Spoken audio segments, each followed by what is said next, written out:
हरे कृष्णा, दंडवत प्रणाम आप सभी को। तो हम आज भगवद गीता के 4.13 श्लोक पर चर्चा करेंगे।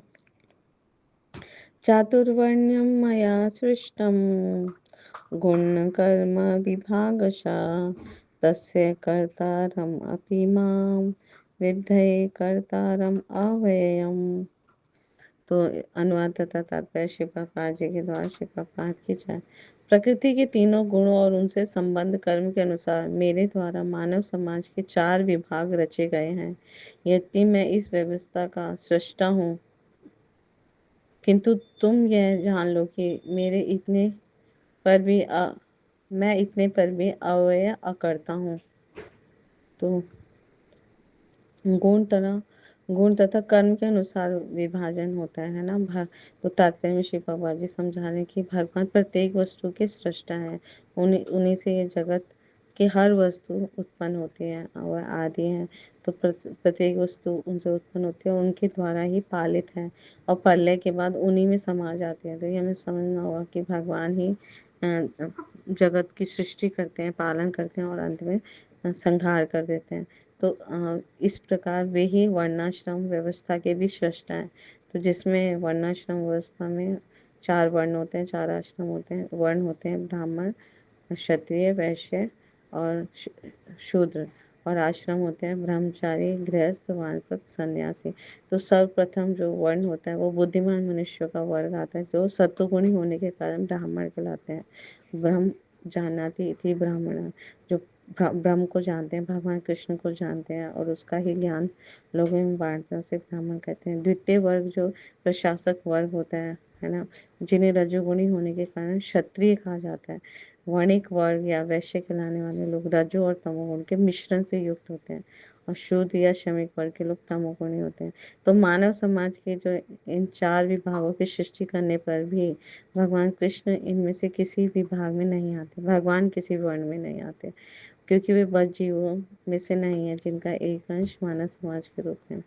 तो मानव समाज भी किसी अन्य पशु समाज के तुल्य है, किंतु मनुष्य को पशु स्तर से ऊपर उठाने के लिए वर्णाश्रम की रचना की गई है, जिससे क्रमिक रूप से कृष्ण भावनामृत विकसित हो सके। तो अगर हम इस वर्ण और आश्रम का भी धर्म पूर्वक पालन करेंगे तो हम धीरे धीरे धीरे कृष्ण भावनामृत की तरफ विकसित हो जाएंगे। तो किसी विशेष व्यक्ति या किसी कार्य की प्रवृत्ति का निर्धारण उसके अर्जित प्रकृति के गुणों द्वारा किया जाता है। तो गुणों के अनुसार ही जीवन के लक्ष्यों का वर्णन हम 18वें अध्याय में करेंगे, है ना। जैसा जिसके गुण होते हैं, जिसके कर्म होते हैं, उसी के अनुसार उसको इन वर्ण और आश्रम में विभाजित किया जा सकता है। ये स्वयं भगवान कह रहे हैं। तो ये गुण के अनुसार ब्राह्मण को ब्रह्म या परम सत्य के विषय में ज्ञान होना चाहिए, किंतु उनमें से अधिकांश भगवान कृष्ण के निर्विशेष ब्रह्म स्वरूप को ही प्राप्त कर पाते हैं। किंतु मनुष्य ब्राह्मण के सीमित ज्ञान को लाग कर अगर भगवान श्री कृष्ण के ज्ञान तक पहुंच जाता है, भगवान कृष्ण के बारे में समझता है, भगवान को जानता है, तो वह कृष्ण भावना भावित हो जाता है, यानी वैष्णव बन जाता है। तो कृष्ण भावनामृत में कृष्ण के विभिन्न अंशों जैसे राम, नरसिंह, वरा, इन सबका ज्ञान है सम्मिलित होता है। तो जिस तरह कृष्ण मानव समाज की चातुर्वर्ण्य प्रणाली से परे हैं, उसी प्रकार जो कृष्ण भावना भावित व्यक्ति होता है ना, भगवान कृष्ण का भक्त जो वैष्णव होता है, वो भी चातुर्वर्ण्य प्रणाली से परे होता है, इनके ऊपर हो जाता है उसकी स्थिति। चाहे हम इसे जाति का, विवाह का या राष्ट्रीय संप्रदाय का, तो उसकी जो गणना होती है वो शुद्ध सतोगुण के स्तर पर आ जाता है और वर्ण आश्रम से ऊपर चला जाता है। तो ये चारों वर्णों का सृजन जो है वो भगवान श्री कृष्ण ने स्वयं किया है। तो उन्होंने सभी मनुष्यों को उनके गुण और कर्मों के आधार पर ये 4 वर्णों का विभाजित किया। तो जो भी व्यक्ति सत्वगुण से पूरित है या ज्ञान अर्जन करते हैं, ज्ञान का प्रचार करने में लगे हैं, वे ब्राह्मण वर्ग में आते हैं। तो हमें देख लेना चाहिए कि आज के समय में भी जो है ना, भगवान की ज्ञान को बांट रहे हैं, भगवान का प्रचार कर रहे हैं, वो ब्राह्मण वैष्णव वर्ग में आते हैं। जो रजोगुण से पूरित है, युद्ध कर्म में अत्यंत कुशल है, वो क्षत्रिय कहला जाते हैं और राजा या सैनिक बनकर देश की और प्रजा की सेवा करते हैं, रक्षा करते हैं। और जो तमोगुण और रजोगुण दोनों से पूरित हैं, वो व्यापार करते हैं, कृषि करते हैं, गोपालन करते हैं, वो वैश्य वर्ग में आते हैं। और जो तमोगुण से पूरित है, वे इन सारे वर्णों की ब्राह्मण, क्षत्रिय, वैश्यों की सेवा नौकरी में लगे रहते हैं, है ना, सेवक बनते हैं, उन्हें शूद्र कहा जाता है। और जिस प्रकार शरीर में सिर, बाजू, पेट, पैर सभी का महत्वपूर्ण कार्य होता है, ठीक उसी प्रकार इन चारों वर्णों का समाज में अपना अपना कर्तव्य होता है।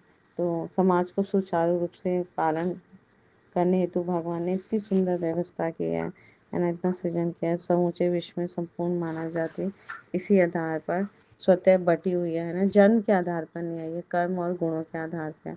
परंतु कालांतर में ये व्यवस्था बिगड़ गई। आधुनिक युग में जन्म के आधार पर वर्ण निश्चित किए गए हैं, जबकि भगवान ऐसा नहीं कहते। जैसे ब्राह्मण के घर में कोई व्यक्ति जन्मा तो उसे ब्राह्मण ही कहते हैं, और चाहे उसके गुण और कर्म जो है वो अन्य वर्ण के अनुसार है। तो ऐसी व्यवस्था गलत है। इससे समाज में अनाचार फैलता है और वर्ण व्यवस्था का वास्तविक लाभ नहीं मिल पाता। तो हृदय का जो चिकित्सक है या कोई डॉक्टर है, उसका पुत्र जो योग्यता या गुणों से चिकित्सक नहीं है, तो कोई उससे कोई करवाएगा अपने हार्ट का सर्जरी या उपचार अपने हार्ट का कराएगा नहीं ना। तो चिकित्सक जैसे डॉक्टर का बेटा अपने आप ही डॉक्टर नहीं कहलाता, उसी प्रकार जन्म के अनुसार वर्ण निश्चित नहीं है, उसके गुण और कर्म होने चाहिए वैसे, है ना। तो श्री प्रभुपाद जी चाहते थे कि समाज में सर्वत्र दैवी वर्णाश्रम की स्थापना की जाए। दैवी वर्णाश्रम का अर्थ है ऐसा समाज जिसमें मनुष्य का वर्ण उसके गुण और कर्मों के आधार पर हो। सभी चारों वर्ण एवं सभी चारों आश्रम भगवान श्री कृष्ण की प्रसन्नता के लिए कार्य करते हैं। तो श्रीमद् भागवतम का भी बहुत सुंदर श्लोक है 1.2.13।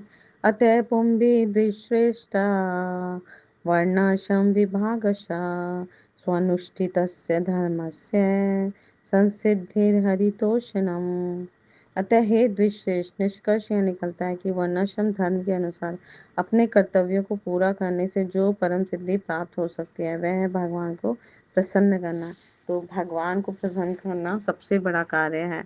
तो अपने कर्तव्यों से यही हमें, अगर ये हमारी परम सिद्धि या परम लक्ष्य को अगर हम प्राप्त कर लें, भगवान को प्रसन्न करने का प्रयास करें, तो ये हमारा जीवन का लक्ष्य पूरा होगा, हमारा मनुष्य जीवन में कल्याण हो पाएगा। तो इस सुंदर व्यवस्था के रचयिता होने पर भी भगवान किसी वर्ण के अंतर्गत नहीं आते, क्योंकि जब भगवान इस धराधाम में प्रकट हुए तो कभी विष्णुवंशी, कभी यादव कहा गया, यानी कभी विष्णुवंशी, वैश्य, यादव, क्षत्रिय कहा गया, परंतु इन व्यवस्थाओं के ऊपर हैं वो भगवान, परे हैं, क्योंकि वे प्रकृति के तीनों गुण सत्वगुण, रजोगुण और तमोगुण से न केवल परे हैं बल्कि उसके स्वामी हैं। प्रकृति स्वामी भगवान है।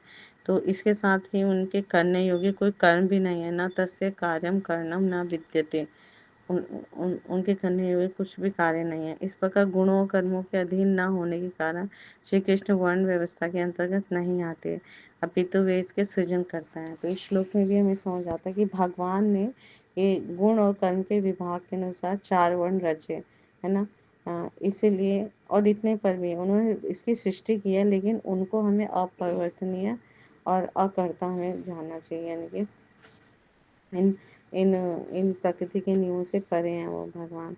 तो जब हम भगवान को प्रसन्न करने के लिए अपनी सारी इंद्रियों को भगवान की सेवा में लगाते हैं ना, सबसे सरल और सबसे मुख्य, इम्पोर्टेंट, सर्वोच्च जो सेवा है भगवान की इस कल में युग में है, वो हरे कृष्णा महामंत्र है। तो जितना अधिक हम हरे कृष्णा कृष्णा कृष्णा हरे हरे, हरे राम राम राम हरे हरे, भगवान के पवित्र नामों का जप करते हैं, कीर्तन करते हैं, तो हमें ये व्यवस्था जो ये वर्ण आश्रम से हम ऊपर हो जाते हैं, क्योंकि भगवान के भक्त भी इससे परे हो जाते हैं और भगवान को प्रसन्न कर पाते हैं, और उनके हृदय में सुप्त कृष्ण प्रेम जागृत हो जाता है, जो सुर दुर्लभ है और इस मनुष्य जीवन का परम लक्ष्य है। Thank you so much. Guru Maharaj की जय, श्री प्रभुपाद की जय, आप सब भक्त की जय। हरे कृष्णा। धन्यवाद।